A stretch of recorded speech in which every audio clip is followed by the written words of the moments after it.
Nadie me creería si dijera que la amistad más profunda y transformadora de mi vida comenzó con una niña de 5 años que pedía tocar un piano en una fiesta de ricos.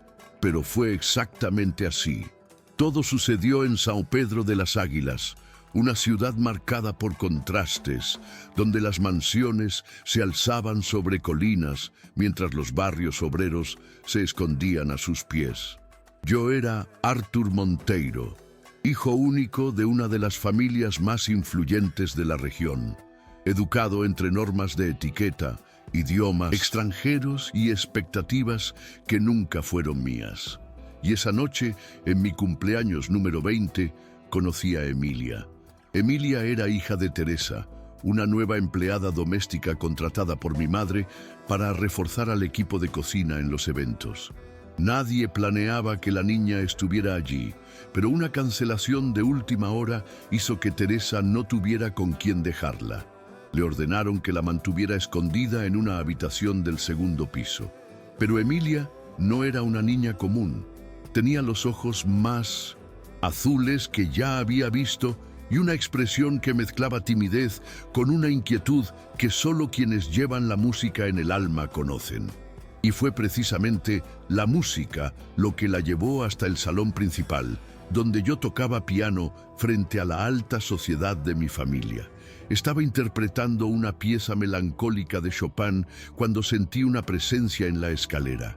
Al final, una voz infantil, suave pero decidida, interrumpió el murmullo refinado. ¿Puedo tocar yo ahora? Los cuchicheos fueron inmediatos. Las miradas de desprecio se clavaron en esa figura pequeña, rubia, vestida con ropa sencilla y con los pies descalzos.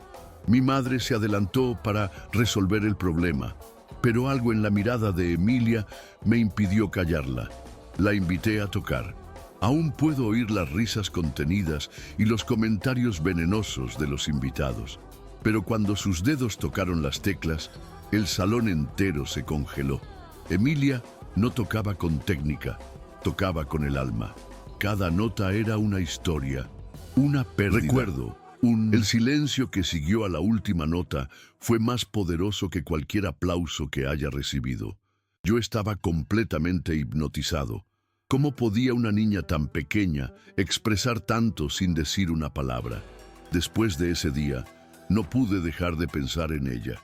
La música que interpretó me perseguía incluso en sueños. No era solo talento, había algo sagrado en su relación con el piano. Necesitaba entenderlo. Descubrí que su padre, fallecido recientemente, era pianista de eventos humildes. Fue él quien la enseñó a tocar, no con métodos, sino con amor, y desde que él partió, Emilia no había vuelto a tocar. Hasta esa noche. Comencé a buscarla. La encontré junto al piano viejo de la casa, construyendo partituras con gravillas en la tierra porque ya no tenía instrumento. Me sentí avergonzado por todo lo que tenía y por todo lo que a ella le faltaba. Así que la invité a tocar conmigo, en secreto, 2 veces por semana, en la sala de música de la mansión. Allí, entre risas y melodías compartidas, nació una amistad que rompió todas las reglas del mundo al que yo pertenecía. Durante semanas compartimos esa complicidad mágica.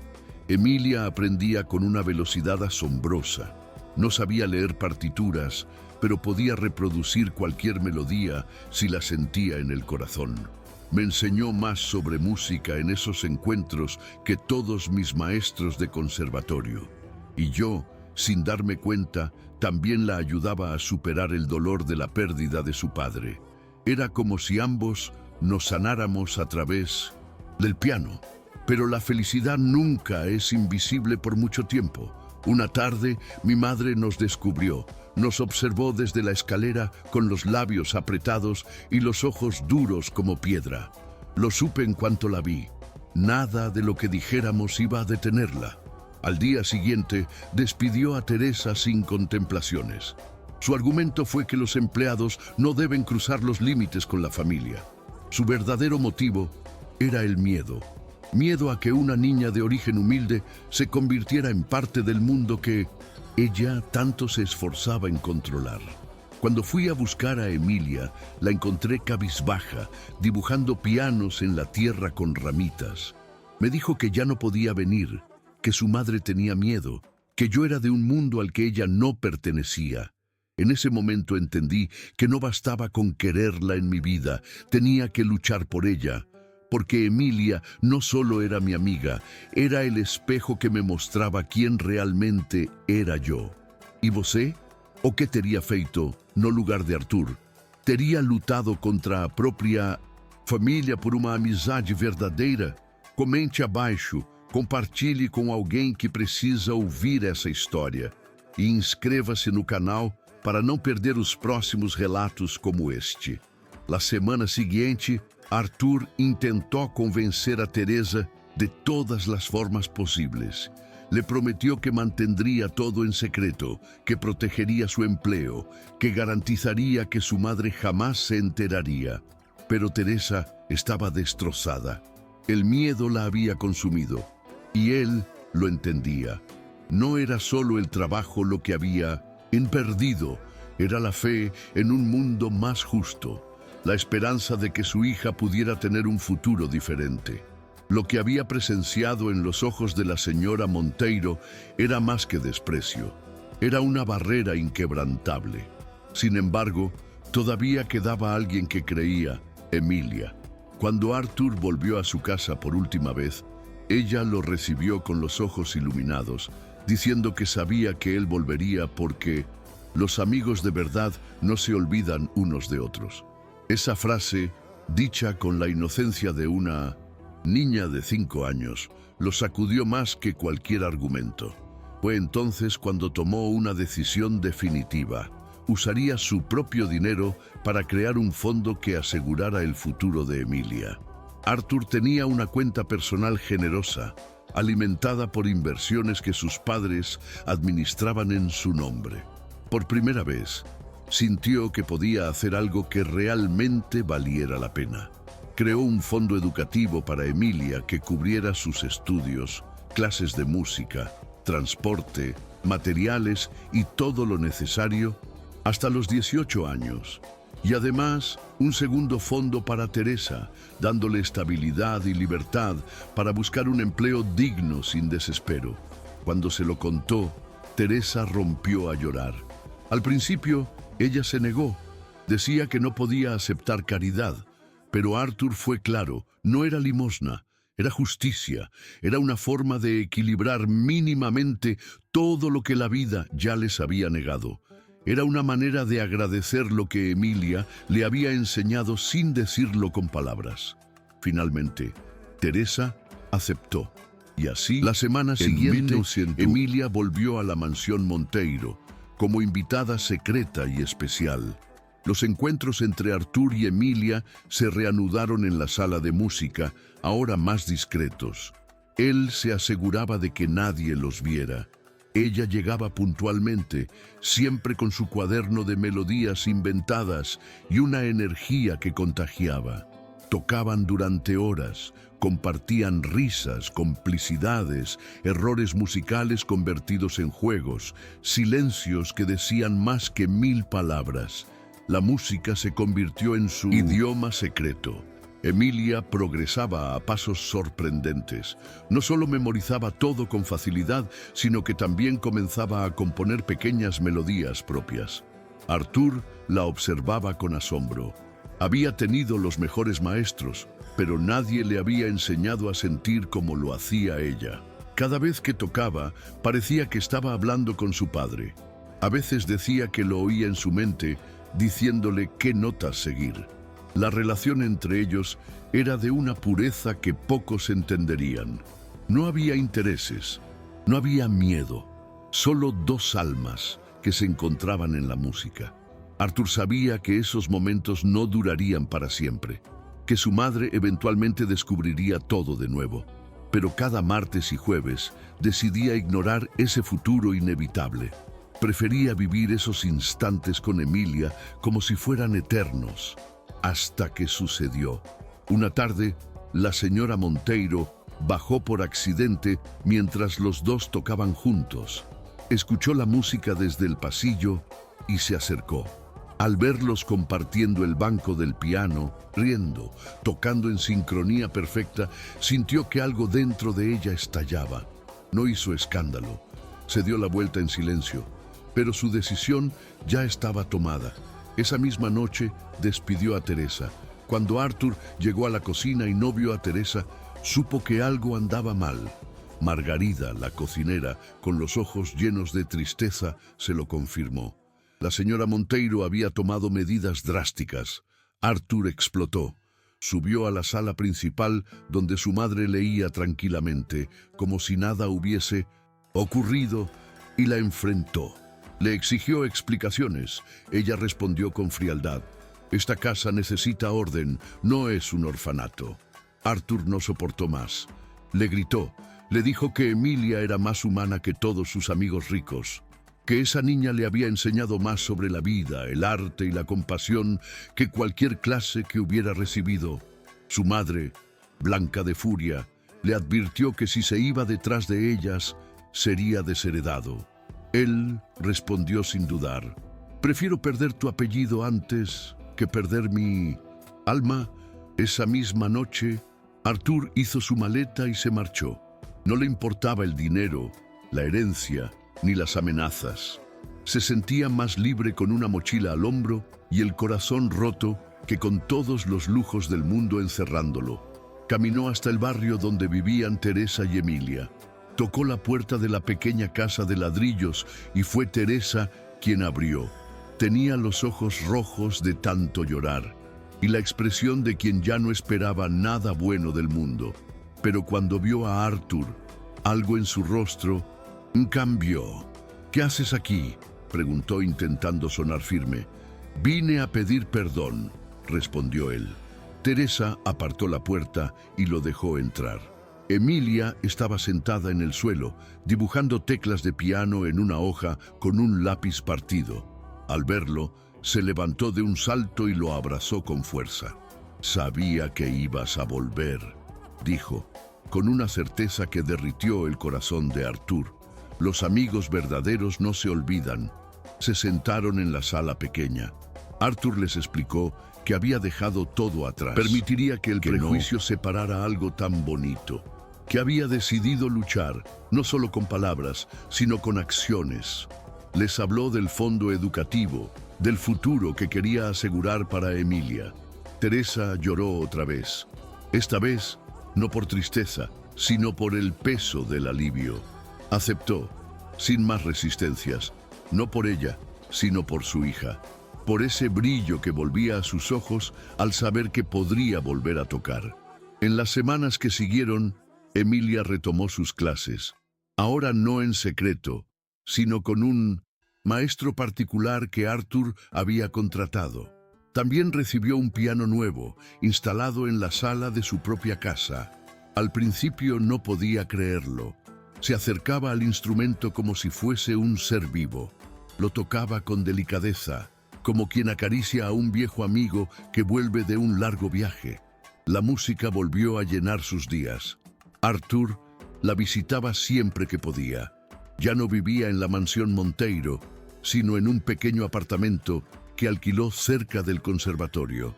Allí trabajaba como asistente en la Academia de Música mientras preparaba su propio repertorio para ser profesor algún día. Pero su prioridad seguía siendo Emilia. Juntos componían melodías, inventaban letras, grababan sus pequeñas presentaciones en video. La conexión entre ellos se hacía más fuerte con cada compás compartido. Un día, Emilia le dijo: quiero tocar en un escenario para que todos escuchen la música de papá. Esa frase encendió algo en Arthur. Organizó un recital benéfico con apoyo de algunos contactos del conservatorio. Emilia sería la artista principal. Teresa dudaba, tenía miedo de que se burlaran de ella otra vez.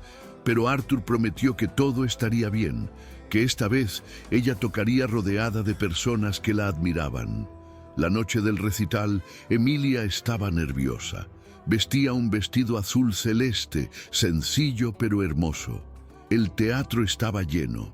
Algunos rostros conocidos de la sociedad estaban allí también, curiosos por saber quién era esa niña que había generado tanto rumor en el conservatorio. Cuando salió al escenario, el silencio fue inmediato. Se sentó al piano, miró hacia la primera fila donde Arthur y Teresa la observaban con orgullo y comenzó a tocar. La melodía que eligió no era famosa, era una de las que su padre solía improvisar. Una canción sobre lluvia, sobre esperanza, sobre el sonido de los pasos de alguien que vuelve a casa. Sus dedos pequeños se movían con precisión y ternura. Cada nota era una caricia al alma. Nadie respiraba. Nadie se atrevía a... Era imposible no emocionarse. Era una niña de 5 años contando una historia sin palabras y todos entendían. Cuando terminó, hubo un segundo de silencio eterno y luego un aplauso que sacudió las paredes. Algunos lloraban abiertamente, otros se ponían de pie sin poder evitarlo. Emilia se levantó, hizo una reverencia como Arthur le había enseñado y sonrió. Su sonrisa iluminó el escenario más que cualquier foco, y en la penumbra del fondo alguien aplaudía lentamente. La señora Monteiro. Sí, estaba allí. Había venido sin avisar. Se había sentado sola, sin llamar la atención. Pero no pudo permanecer indiferente. Por primera vez, vio a Emilia no como una amenaza, sino como un prodigio. Una niña que había cruzado los muros del clasismo con la fuerza de su música, que había derrumbado prejuicios con melodías. Y aunque su rostro no mostraba emoción, sus ojos brillaban con algo que nunca antes había mostrado: respeto. Al final del recital, mientras el público comenzaba a abandonar el teatro entre murmullos emocionados, la señora Monteiro permaneció sentada. Observaba a Emilia desde lejos, como quien intenta reconciliar lo que ve con todo lo que siempre creyó. Teresa la notó y se tensó, pero no se movió. Esta vez no pensaba bajar la mirada. Arthur también la vio, y por un momento pensó en acercarse, pero decidió que sería mejor dejarla procesarlo todo sola. Había demasiado para desmontar en su interior. Emilia no sabía que ella estaba allí, solo sentía felicidad. ¿Te gustó, Arthur?, preguntó mientras corrían detrás del escenario. Fue lo más hermoso que escuché en mi vida, respondió él sin exagerar. Teresa se acercó y abrazó a la hija con una mezcla de orgullo y alivio. Por fin, todo valía la pena. Por fin, la música volvía a ocupar el lugar que merecía en sus vidas. Días después, llegó una carta manuscrita al buzón de la casa de Teresa. No tenía remitente, pero reconocieron la caligrafía. Era de la señora Monteiro. En ella, sin disculparse, abiertamente, admitía que había juzgado mal, que no entendía cómo una niña como Emilia podía haber conmovido tanto a tanta gente, que, aunque no compartía del todo las decisiones de Arthur, ahora comprendía por qué había hecho lo que hizo. Y terminaba la carta con una frase que ninguna de las dos esperaban leer. Gracias por enseñarme algo que creí saber, lo que realmente importa en la vida. Teresa lloró al leerla, no porque necesitara la aprobación de la señora Monteiro, sino porque comprendía lo difícil que era para alguien como ella escribir esas palabras. Era una grieta, una rendija abierta en un muro que parecía indestructible. No sabía si esa carta significaba algo duradero, pero sí sabía que algo había cambiado. Y esa transformación había comenzado con una niña de 5 años y un piano. Pasaron los meses. Emilia se convirtió en una presencia constante en la vida cultural de la ciudad. Tocaba en festivales escolares, eventos comunitarios, incluso en conciertos junto a jóvenes, promesas del conservatorio, pero nunca perdió su esencia. Seguía tocando descalza cuando podía, decía que así sentía mejor la vibración del piano. Seguía hablando con su papá en la música. Seguía improvisando melodías con Arthur cada vez que se veían. Arthur, por su parte, decidió volverse profesor. Renunció a cualquier ambición de fama. decía que su mayor propósito era encontrar más Emilias en el mundo, niños con talento escondido que solo necesitaban una oportunidad. Creó una fundación con el Tinsanto, nombre del padre de Emilia, Proyecto Davi, destinada a financiar la educación musical de niños de comunidades vulnerables. Teresa fue invitada a formar parte del consejo de la organización. La relación entre Teresa y Artur también se transformó. Pasaron de una relación distante y formal a una verdadera amistad. Se respetaban, se apoyaban. Artur decía que Teresa le enseñaba más sobre fortaleza que cualquier libro. Ella, en cambio, decía que él había salvado la infancia de su hija.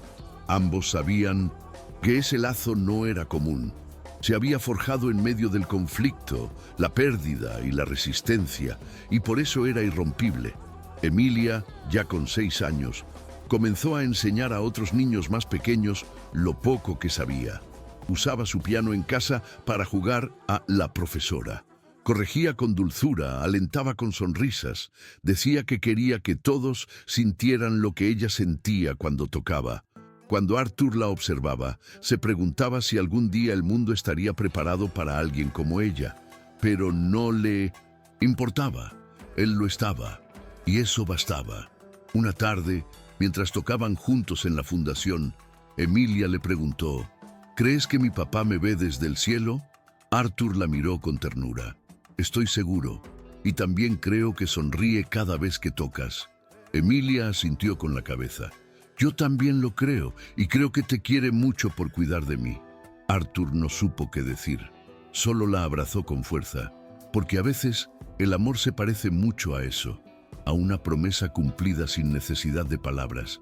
El ciclo, que empezó con un piano prohibido, un vestido sencillo y una mirada desafiante en una escalera, ahora encontraba su lugar en la historia de muchas personas. Porque Emilia no solo cambió la vida de Artur, ni la de Teresa, cambió la forma en que una comunidad entera entendía el talento, la niñez, la igualdad, y lo hizo sin discursos, sin exigir nada, solo tocando con el corazón, una tecla a la vez. En la víspera de su 7º cumpleaños, Emilia fue entrevistada por una emisora local que había escuchado sobre su historia. La periodista, conmovida por su madurez, le preguntó qué deseaba ser de grande. Emilia no titubeó. Quiero ser profesora de música para que ningún niño piense que la música no es para él. La respuesta se viralizó en redes sociales. De repente, la niña que una vez fue rechazada en una fiesta exclusiva se convertía en símbolo de inspiración para miles. Con el tiempo, la historia llegó a oídos de fundaciones internacionales y Emilia recibió una beca completa para estudiar en una prestigiosa academia de música infantil. Teresa, aunque temerosa, aceptó el desafío. Se mudaron a una ciudad cercana, donde podrían comenzar una nueva etapa sin las sombras del pasado. Artur las acompañó en el proceso, no como salvador, sino como amigo, como alguien que siempre estaría allí, como había prometido.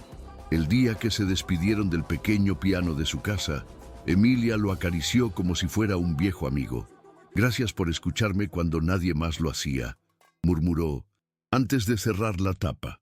Teresa la observaba desde la puerta, emocionada y aliviada. Sabía que su hija llevaba una herencia intangible, una fuerza que no podía ser silenciada ni siquiera por los prejuicios más arraigados. En su nuevo hogar, Emilia siguió floreciendo. Sus conciertos infantiles comenzaban a atraer atención más allá del mundo académico. Pero lo más importante era que seguía siendo la misma niña curiosa, empática, que creía que cada nota tenía una historia. Nunca olvidó de dónde venía. Cada vez que le preguntaban por sus comienzos, hablaba de su madre, de un piano ausente, de un chico de ojos verdes que la escuchó cuando nadie más lo hizo. Artur, desde su fundación, seguía multiplicando oportunidades. Cada niño que cruzaba las puertas del Proyecto Davi era recibido con la misma mirada con la que él una vez miró a Emilia, sin etiquetas, sin juicio, solo con fe. A veces se encontraba con otros jóvenes herederos que, como él antes, no sabían qué hacer con sus privilegios. Les contaba su historia, no para enseñarles, sino para mostrarles que había otras formas de existir. La señora Monteiro, ahora mayor y más silenciosa, asistió a uno de los recitales de Emilia en la capital. Nadie la reconoció. Se sentó en la última fila, escuchó con atención y al terminar dejó una nota anónima en el camerino. Gracias por recordarme que todavía se puede cambiar. Teresa encontró esa nota y, aunque nunca lo dijo, supo quién la había escrito. La guardó en su bolso como testimonio de que incluso las almas más endurecidas pueden ablandarse con la melodía correcta. La historia de Emilia y Artur fue contada muchas veces en diferentes versiones, con distintos matices, pero había algo que nunca cambiaba, la verdad que habitaba en cada compás. Una niña que transformó un salón de ricos con sus dedos, un joven que eligió la empatía antes que el legado, una madre que eligió el amor por encima del miedo y una amistad que resistió al juicio del mundo. Años más tarde, cuando Emilia se presentó en un escenario internacional por primera vez, dedicó su pieza a todos los que alguna vez creyeron que no pertenecían. En la primera fila, Teresa y Artur aplaudían con lágrimas en los ojos, porque sabían que esa niña no solo estaba tocando música, estaba contando su historia, estaba devolviendo al mundo la belleza que una vez casi le fue negada. Y aunque muchos pensaron que todo comenzó con una casualidad, los que realmente conocieron su historia sabían la verdad. No, fue suerte, fue coraje, fue conexión, fue resistencia, fue una niña que no aceptó que su lugar estuviera en silencio, fue un joven que rompió las reglas de su cuna, y fue el poder de la música, esa que no discrimina, que no juzga, que simplemente une. Aquel piano, que una vez fue símbolo de separación, se convirtió en puente, y cada nota que Emilia tocaba era un recordatorio de que los corazones nobles se encuentran incluso en los escenarios más improbables, porque a veces basta con escuchar a quien el mundo insiste en callar.